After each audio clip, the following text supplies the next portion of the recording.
नमस्कार, आप देख रहे हैं अपना एमपी। आपके साथ मैं हूं ललित प्रजापति। शुरुआत करेंगे बीजेपी से।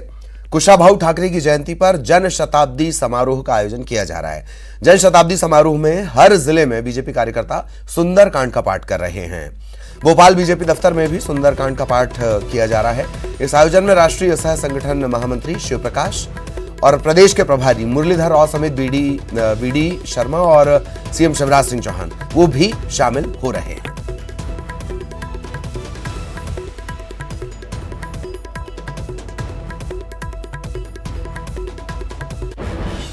इधर बीजेपी के सुंदरकांड पर सियासत छिड़ गई है। पूर्व मंत्री पीसी शर्मा ने कहा कि बीजेपी कांग्रेस की नकल कर रही है। कमलनाथ ने राम मंदिर निर्माण की शुरुआत पर अपने आवास पर बड़ा आयोजन किया था, अब बीजेपी उसी की नकल कर रही है। पार्टी दफ्तर में सुंदरकांड के आयोजन पर कोई ऐतराज नहीं है।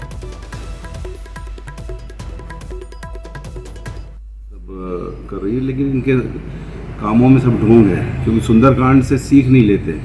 जहाँ तक कांग्रेस का सवाल है, हमारे पूर्वज महात्मा गांधी जो कांग्रेस के अध्यक्ष भी रहे, जिन्होंने इस देश की आज़ादी की लड़ाई का नेतृत्व किया और अंग्रेजों से आज़ाद कराया, वो रघुपति राघव राजा राम पतित पावन सीताराम ये प्रार्थना करते थे और प्रतिदिन प्रार्थना करते थे और एक स्वतंत्रता संग्राम का इसको एक भजन उन्होंने बनाया। और इधर कांग्रेस की आपत्ति पर रामेश्वर शर्मा ने कहा कि लंका में बैठे रावण को इस तरह के आयोजन से दिक्कत होती है। वहीं जबरन धार्मिक नारे लगवाने के मामले पर रामेश्वर शर्मा ने कहा कि कांग्रेस षड्यंत्र कर रही है। करने में हमें आनंद होता है, जय जय श्री राम के नारे लगते हैं, भगवान का जय जयकार होता है, मंगलमय आरती होती है। माता के कष्टों के निवारण के लिए बजरंगबली ने जो किया है उसका अद्भुत आनंद आता है।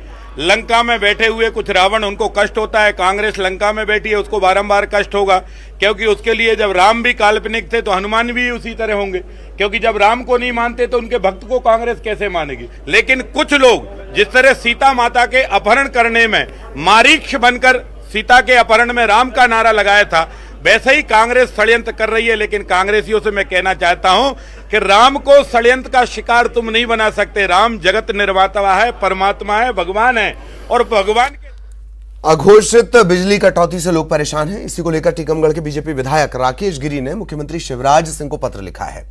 इसमें सिंचाई न होने से परेशानी का जिक्र किया गया है, लोगों के गुस्से का जिक्र किया गया है। उन्होंने सीएम से अघोषित कटौती बंद करने की मांग की है।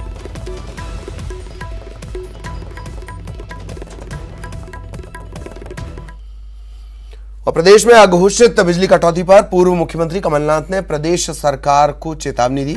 उन्होंने कहा कि प्रदेश में बिजली संकट गहरा रहा है, लोग परेशान हैं। अगर स्थितियां नहीं सुधरी तो हम प्रदेश व्यापी आंदोलन करेंगे।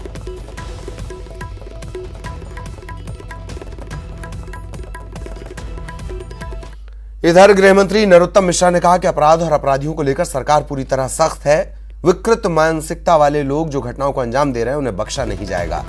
नीमच मामले में पुलिस ने अब तक 6 लोगों को गिरफ्तार किया, बाकियों की तलाश की जा रही है। कोई आरोपी बचा नहीं है। घटना दुर्भाग्यपूर्ण है, दुखद है। जहां भी होती है ये विकृत मानसिकता वाले लोगों की घटना है। अभी भी कुछ, लेकिन किसी को छोड़ने वाले नहीं है। लगातार गिरफ्तारी सबकी हो गई है, नीमच चाहे रीवा की घटना हो, चाहे नीमच की घटना हो। नीमच की घटना में 5 गिरफ्तार हो गए, एक और हिरासत में है, तो आज हो जाएगा, ऐसे 6 हो जाएंगे। उज्जैन वाले भी गिरफ्तार हो गए, कहीं के भी हो गए हो गिरफ्तार होंगे। सर किसी तरह का खौफ नजर नहीं आ रहा है सर, पुलिस का खौफ नजर नहीं आ रहा है। पुलिस का पर्याप्त खौफ है, तभी पकड़ में आ रहे हैं हाल की हाल। कोई मुजरिम बच नहीं रहा है। देखो कांग्रेस बना ले, कांग्रेस के नतिया में अल्पसंख्यक को कुचल कुचल के मार दिया। कांग्रेस उस पर कमेटी बनाए ना कमलनाथ जी, दिग्विजय सिंह जी उस पर क्यों नहीं बोले। ये शांति भंग करने के पीछे इस तरह की भी मानसिकताएं काम कर रही हैं। छतरपुर जिले में जमीनी विवाद को लेकर महिलाओं के साथ मारपीट का वीडियो सामने आया है। बताया जा रहा है कि वीडियो सटई कस्बे के वार्ड नंबर 8 का है। यहां पर जमीन विवाद के चलते एक परिवार के लोगों ने दूसरे परिवार की महिलाओं के साथ लाठी डंडों से जमकर मारपीट की। आरोपी इतने बेखौफ थे कि महिलाओं को दौड़ा दौड़ा कर लाठियों से पीटा गया, लेकिन किसी ने उन्हें रोकने तक की कोशिश नहीं की। घटना के बाद से सभी घायल महिलाओं को इलाज के लिए सामुदायिक स्वास्थ्य केंद्र में भर्ती करवाया गया है। सटई थाना पुलिस ने आरोपियों के खिलाफ मामला दर्ज कर पड़ताल शुरू कर दी है।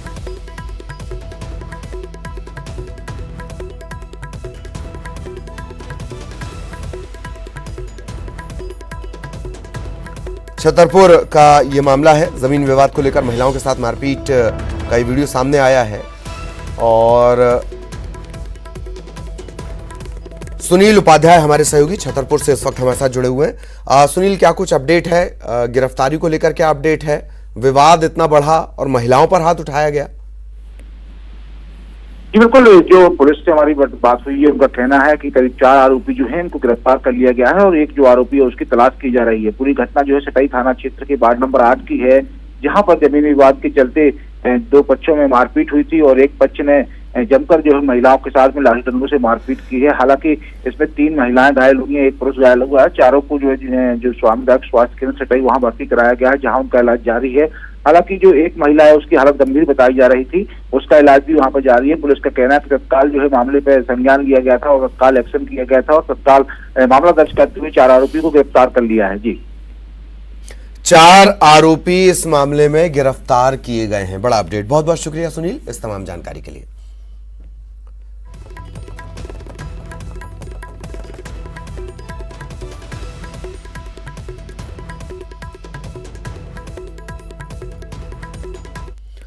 खबर भोपाल से। भोपाल में 2 युवकों ने मिसरौद 11 मील इलाके में कार के ड्राइवर को न सिर्फ लूटा है युवकों ने, बल्कि उसकी कार भी गन पॉइंट पर लेकर ये फरार हो गए। लूट की सनसनीखेज वारदात को कैब के ड्राइवर ने अपने मोबाइल फोन में कैद किया है। पुलिस अब इन लुटेरों की तलाश कर रही है। राजधानी के पास है मिसरौद, वहां की ये स्थितियां हैं। तो ये तस्वीरें भी आप देख रहे हैं। 11 माइल इलाके का ये मामला है। कार के ड्राइवर को लूटा और गन पॉइंट पर उसकी कार तक लेकर ये फरार हो गए हैं। लूट की सनसनीखेज वारदात को कैब के ड्राइवर ने अपने मोबाइल फोन में भी कैद किया। उसे जब इन्होंने उतार दिया उसके बाद जो ड्राइवर है वो इसकी रिकॉर्डिंग करने लगा। ये तस्वीर आप देख रहे हैं और ये कानून का खौफ रह गया है। राजधानी से बहुत ज्यादा दूर नहीं है मिसरौद, राजधानी भोपाल से, वहां की यह स्थिति है। और लीजिए अब भोपाल की भी स्थिति जान लीजिए। भोपाल से बड़ी खबर आपको बता दें, रिटायर्ड अफसर के घर में बदमाश घुसे, पासपोर्ट, जेवरात और $300 इन्होंने चोरी कर लिए। मेंढरी इलाके में यह फार्म हाउस है, यहां पर बदमाशों ने वारदात को अंजाम दिया है। रातीबड़ थाना इलाका लगता है। रिटायर्ड चीफ सेक्रेटरी रहे हैं अवनीश वैश्य। बताइए, इससे पहले मिसरौद की घटना, छतरपुर की भी घटना आपने देखी, महिलाओं को दौड़ा दौड़ा कर पीटा जा रहा है। उससे पहले हमने आपको बताया कि दिग्गज जो नेता हैं उनका ये कहना है कि नहीं, खाकी का खौफ है, बदमाश पकड़ तो लिए जाते हैं। तो मिसरौद की घटना के बाद ये एक और बड़ी घटना, रिटायर्ड अफसर अवनीश वैश्य, चीफ सेक्रेटरी रहे हैं अवनीश वैश्य, इनके घर में बदमाश घुसते हैं, पासपोर्ट, जेवरात, $300 चोरी करते हैं। मेंढरी इलाके में इनका फार्म हाउस है, रातीबड़ थाना इलाका लगता है। मनोज हमारे साथ जुड़े हुए हैं। मनोज, पूरी घटना।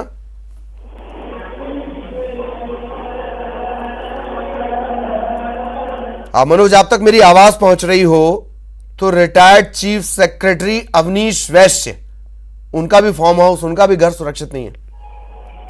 जी बिल्कुल, ये रविवार को दिन दहाड़े ये घटना हुई है और यहाँ पे जो उनके चौकीदार रहते हैं उनको जब ये पता चला, क्योंकि अवनी वेश जो है वो कभी कभी अपने फार्म हाउस पर, जहाँ पर उनका घर भी बना है, वहाँ पर आते हैं और वहाँ पर जब उन्होंने जाके देखा और उनके नौकर ने जानकारी दी, उसके बाद जाकर रातीबड़ थाने में ये FIR दर्ज कराई गई है। $300 के साथ जेवरात और पासपोर्ट और कई महत्वपूर्ण दस्तावेज जो है अज्ञात चोर चोरी करके ले गए। हालांकि ये इलाका ऐसा है जहाँ पर कई बड़े लोगों के जो है फार्म हाउस बने हुए, घर बने हुए, हालांकि वहाँ पर कई लोग जो है परमानेंट रहते हैं, लेकिन कई लोगों का वहाँ पर आना जाना लगा रहता है, परमानेंट वहाँ पर नहीं रहते हैं।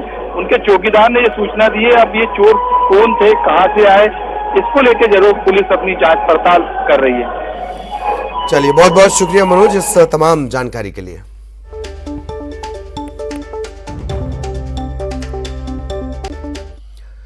इधर नरसिंहपुर में 14 साल के मासूम के बाद अपहरण और हत्या के बाद उसे जलाने का मामला सामने आया है। नाबालिग बीते शुक्रवार को गायब हुई थी। अगले दिन गांव से 2 किलोमीटर दूर नेशनल हाईवे 44 पर बने ब्रिज के नीचे उसका शव बरामद हुआ। इस शव को नाबालिग के परिजनों ने ही खोजा है। इस मामले को लेकर इलाके के लोगों में काफी आक्रोश है। पुलिस ने अज्ञात पर अपहरण और हत्या का मामला दर्ज किया है। पोस्टमार्टम रिपोर्ट का इंतजार है। पुलिस का ये कहना है कि वो फिलहाल रेप की बात से इनकार नहीं कर रही है। शव का पोस्टमार्टम करके घर वालों को सौंप दिया गया है। पुलिस आरोपियों की तलाश कर रही है।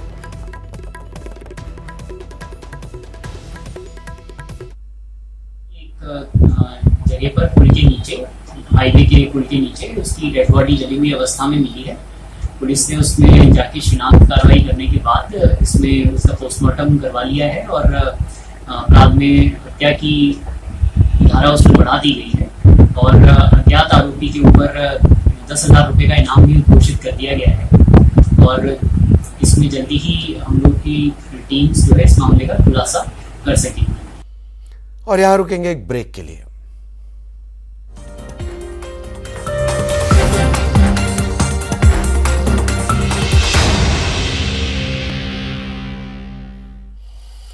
ब्रेक के बाद टोक्यो पैरालंपिक की बात। टोक्यो पैरालंपिक में भारत के शानदार प्रदर्शन के बाद अवनी के गोल्ड मेडल जीतने पर मुख्यमंत्री शिवराज सिंह चौहान ने अवनी को बधाई दी है। सीएम ने अपने बधाई संदेश में लिखा, गोल्ड जीतकर आपने देश का मान बढ़ाया, आपको भविष्य के लिए भी मैं बधाई देता हूं।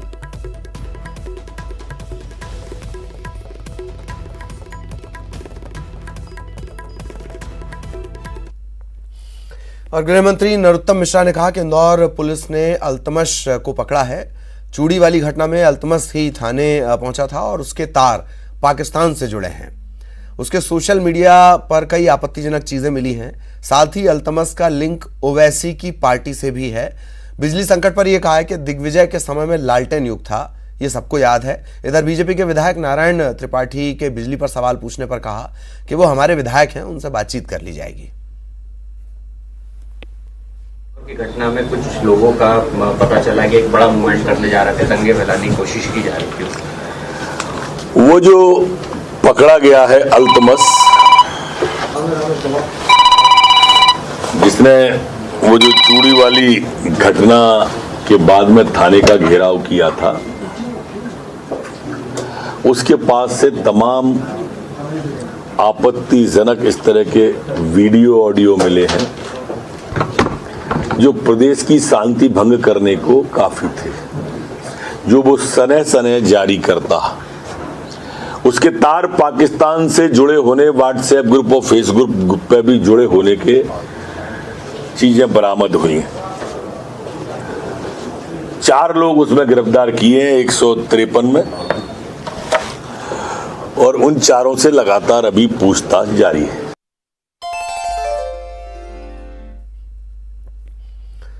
भोपाल सेंट्रल जेल में आज कृष्ण जन्माष्टमी के मौके पर कार्यक्रमों का आयोजन किया गया। कार्यक्रम का शुभारंभ गृह मंत्री नरोत्तम मिश्रा और विश्वास सारंग ने नंदलाला की आरती के साथ किया। इस मौके पर जेल बंदियों के बच्चों ने रंगारंग कार्यक्रम का आयोजन किया।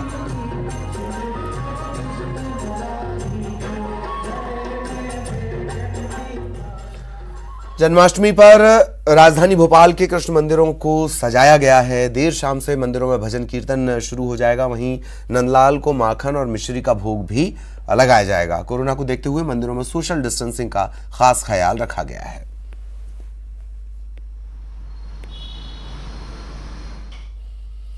ग्वालियर में जन्माष्टमी के मौके पर 100 साल पुराने गोपाल मंदिर में विशेष आयोजन किया जाता है। सिंधिया रियासत कालीन ये मंदिर राधा कृष्ण की अद्भुत प्रतिमा को लेकर चर्चित है और जन्माष्टमी के दिन 100 करोड़ से ज्यादा के गहनों से राधा कृष्ण का श्रृंगार किया जाता है। साल में एक बार ये विशेष आयोजन होता है और इसे देखने के लिए लोग दूर दूर से पहुंचते हैं।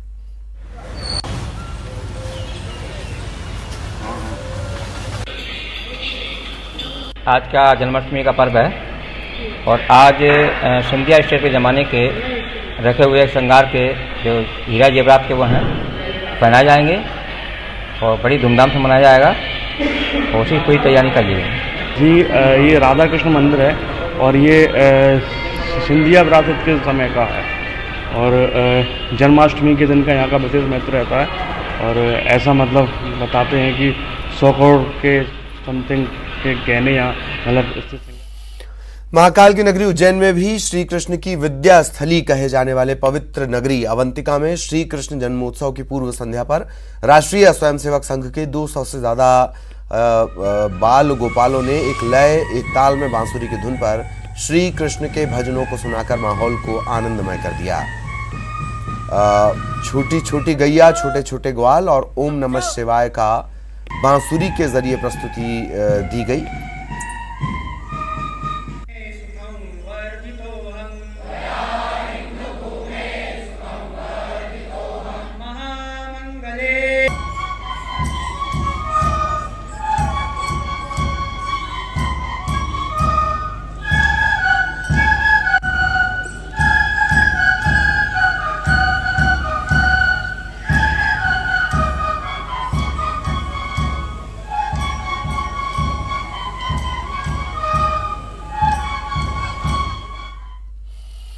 मुरैना के बड़ोखर इलाके में निर्माणाधीन मकान की दूसरी मंजिल की छत पर एक सांड चढ़ गया और जब मकान में काम करने वाले कारीगरों की नजर इस पर पड़ी तो उसे उतारने की कोशिश हुई, लेकिन सांड को ये नीचे नहीं उतार पाए। लोगों को डर था कि छत और सीढ़ियों पर कोई रेलिंग नहीं है तो ये कहीं नीचे ना गिर जाए।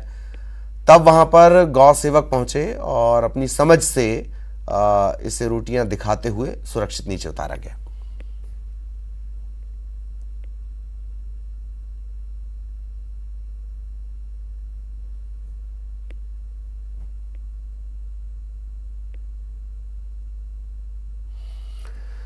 विलक्षण प्रतिभाएं कुदरत की देन होती हैं, ये उम्र देखकर नहीं आती। ऐसी एक प्रतिभा रायगढ़ का रहने वाला तन्मय, जो 3 साल की उम्र में ढोलक की थाप से लोगों को हैरान कर देता है। तन्मय अभी ठीक से बोल नहीं पाता है, लेकिन भजन पर लोगों के होश उड़ा देता है। खिलचीपुर में रहने वाले सुनील विश्वकर्मा और ज्योति विश्वकर्मा का 3 साल का बेटा तन्मय चर्चित है। ये जब 5 महीने का था तभी से हाथ उसके जमीन पर चलते थे। जमीन को तबला समझकर बजाने की कोशिश करता दिखता था, ऐसा माँ बाप का कहना है। फिर 1 साल की उम्र में ही वो तबला ले आए और तब से ये सिलसिला जारी है।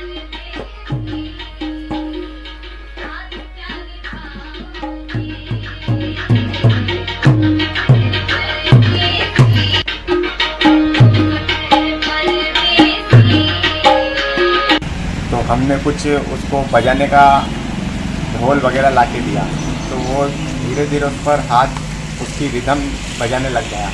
तो ऐसा देखते देखते कुछ साल बीत गए, तो फिर वो कुछ समझने लगा। कुछ मोबाइल आजकल बच्चे बहुत जल्दी कैच करने लग गए मोबाइल में, तो उस मोबाइल में कुछ तबले एकदम गेम नहीं, ना खिलौने, ना कुछ भी नहीं, केवल तबले उसने मोबाइल में खोले। तो हमने समझा कि ये कुछ ना कुछ बजाने का सीखने का प्रयत्न करेगा। तो इसको हमने, उसकी मम्मी ने तबले का बोला कि इसको तबले ला के दीजिए, तो मैं उसको पुराने तबले ला के